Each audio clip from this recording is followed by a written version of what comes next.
біздің қалауымызбен екі жақты келісіммен келген болатын. Бірақ ол азаматтардың басқа да көптеген істері болды. Мына іске қатысу керек, аңысқа қатысу керек, уақыт жағынан алғанда олардың мүмкіндігі шектелетін болды. Ал енді өтіп жатып, сотты созып алуымыз мүмкін. Не болмаса қорғаушы керек кезде қасымыздан табылмай қалуы мүмкін. Сондай жағдайда ескере келіп, біз екі жақта ешқандай реніссіз басқа қорғаушы іздеуіміз өтуге. Сіз бүгінгі отырыс айттыңыз, бұл бұрынғының бір қайталамасы сияқты басқаша болу керек дегендей пікірде болдыңыз. Осыны тоқтаңызшы.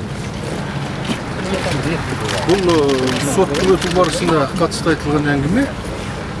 Сот заң шеңберінде заңның талаптарында өтпесе, ол сот дұрыс шешім қабылдай алмайды.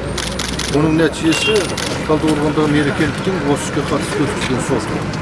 Онда заң бұзушылықтар өте көп болды. Жәбірленуші жақтың, айыпталушылардың, сотталушылардың құқықтары бұзылды.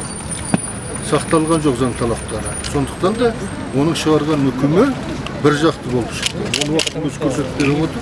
Ол жаңадан ашылған жағдайға байланысты деп сіз қозғап отыр ғой.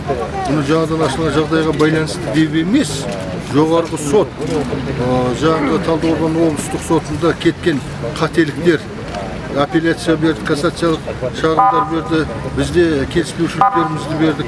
Соны қарап, о баста дұрыс шешсе, бүгінгідей мына сот болмайды. Бәлкім Өтенбаев бүгінгідей түрмеде отырмас. Егер Өтенбаев ақталып жатса, сіз оған ешқандай қарсылығыңыз жоқ деп айтуға бола ма? Егер Өтенбаев ақталып жатса, мен оған неге қарсы боламын? Біз кім қылмыс жасады, сол қылмысы дәлелденсін. Соған сәйкес жазасын алсын дейміз. Бұл қылмысы дәлелденбеген адамның сотталуы, түрмеде отыруы, ол адамгершілікке жатпайды, ол заңсыз әрекет. Біз ондайды қолдай алмаймыз.